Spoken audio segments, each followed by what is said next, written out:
titled Pornography, Social Media and Teens. What could go wrong and what can be done to make it go less wrong?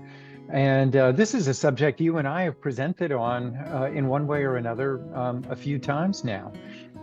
We have. I expect this to be kind of a continuation of the discussion that we've had throughout. As we've developed this, we've been really sensitive to the needs of the audience, to the best of our abilities. People, for example, who work in schools, school counselors, therapists of all stripes who work with kids and teens.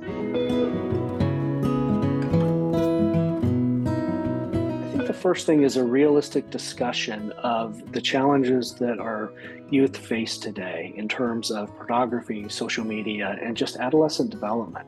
Any one of those three things is a very complex issue, but when you combine all of them, it's a recipe for a great many outcomes.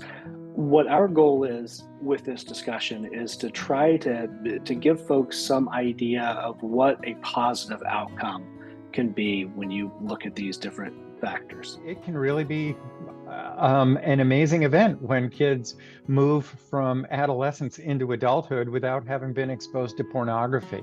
And we were talking at the time about porn websites, and nowadays we're also talking as much about social media websites, but I still remember the controversy in that statement. So I imagine that we'll also be bringing to bear a lot of the statistics that we've seen.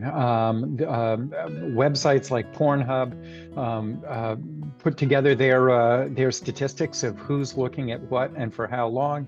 And likewise, Debbie Herbenek has done some amazing research in this area. Yes, and Michael Cito and colleagues just published some new data earlier this year about the sending and sharing of sexually explicit images among youth. And for the first time, I believe, they included youth as young as 9. And so when we used to talk about average age of first exposure to pornography, sexually explicit material, it used to be in the teens.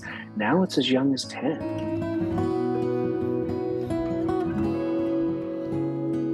What used to be normal 5-10 years ago is no longer normal. You mentioned things such as the pornography websites, and now people are using social media and scrolling through apps to find sexually explicit material. So the times have certainly changed even since we began the discussion. And something for the audience to know is, we're both dads. We both spent a lot of time around this as well. That's one thing that we're really hoping that school counselors and therapists will take away from this and be able to do.